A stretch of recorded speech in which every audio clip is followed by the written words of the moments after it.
Well, good evening, everyone. And first of all, thank you to my good friend Kwame Raoul. We do have to make sure that he is our next Attorney General, right?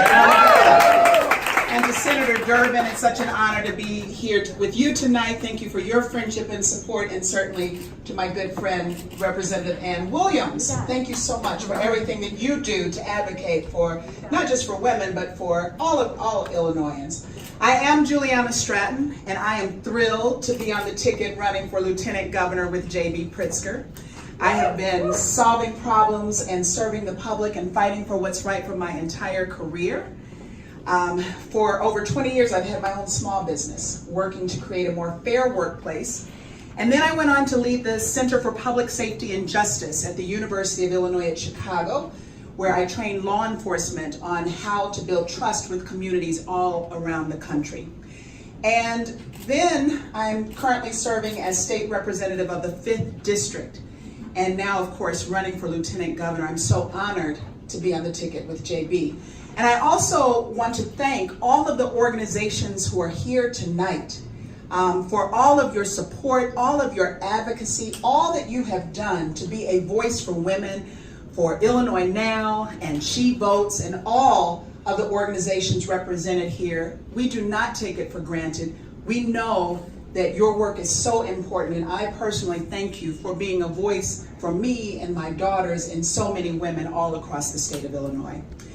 Now, this journey began for me in 2015, because I never really thought that I'd be here running for Lieutenant Governor as a state representative. But in 2015, I was watching the news, and there was a story about how my state representative, the one that Kwame just mentioned, how he was really fighting against my interest and those of people that I care about by joining up with this current governor. He cut child care assistance for low-income families, which meant many parents, mostly women, had to quit their jobs and drop out of school so that they could care for their children. That was unacceptable to me. He also cut home health care for seniors and forced many of them into nursing home facilities because they could no longer get home health care in their own homes, which was the place, by the way, that they chose to receive that care. And for me, I thought to myself, you know what, as I was watching him do this, it was personal, because I was caring for my mother at the time who had Alzheimer's, and I was her primary caregiver. And so the thought that my state representative joining up with this governor in some ways that were completely unacceptable to me, I thought to myself, you know what, somebody should run against this dude. So I did. And we won. And women all across this state and across this country are stepping up because they are no longer willing to allow people who do not represent our interests to stay in office and to continue to do their damage. We are rising up, we are speaking out, and we are making sure that our voices are being heard. And we, when we run, okay over there? When we run, what happens? We win. Absolutely. And so that all of us have in common tonight, we will not sit on the sidelines. Some of us are running for office. Some of us are engaging in our politics like never before, sometimes for the very first time. Some of us are knocking on doors. Some of us are making phone calls. But whatever we have decided to do, we will not just sit idly by and watch the damage continue to be done. Now, this governor, Bruce Rauner, has failed us for many reasons. But one of the main reasons he has failed is that he refuses to listen. Because if this governor listened to women, then he wouldn't have fought against our equal pay for equal work legislation.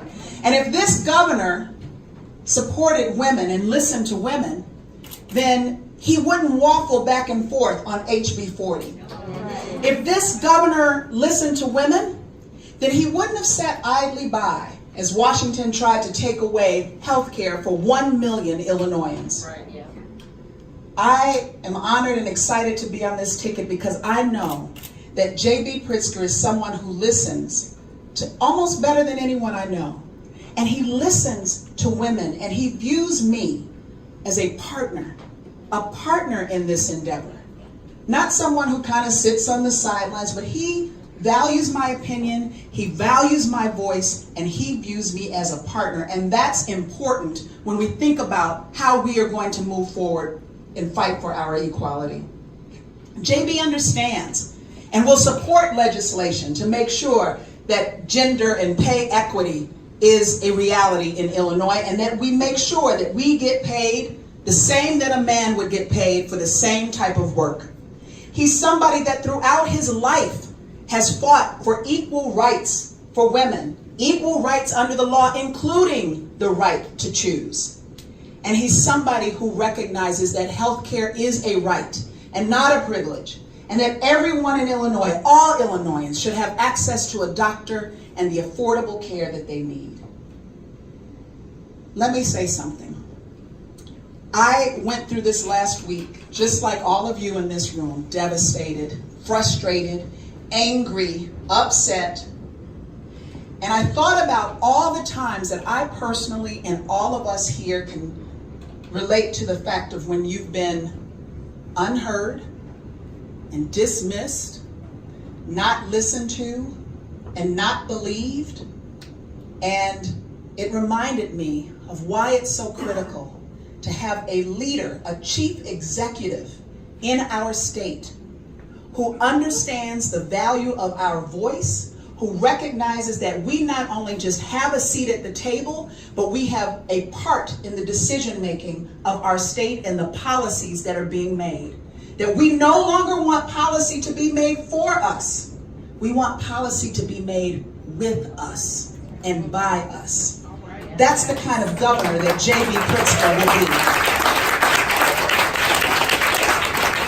And so I said it this morning. We had a press conference, and I said these words, and I just want to repeat them because I believe them to be true. That when we look at the executive branch being led by Republicans, when we look at the legislative branch being run by or having the majority Republicans, when we look at our judicial branch now having the majority of Republicans, what I recognize and what we all must recognize is that we in this room will be the checks and balances.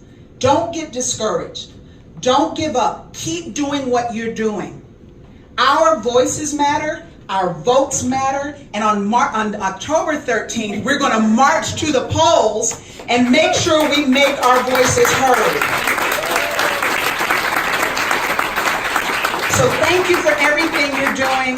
JB and I are going to continue working as hard as we can over these next 29 days.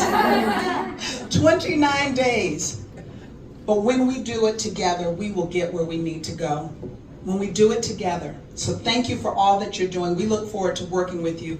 And now it's my honor to bring to you the next governor of the state of Illinois, J.B.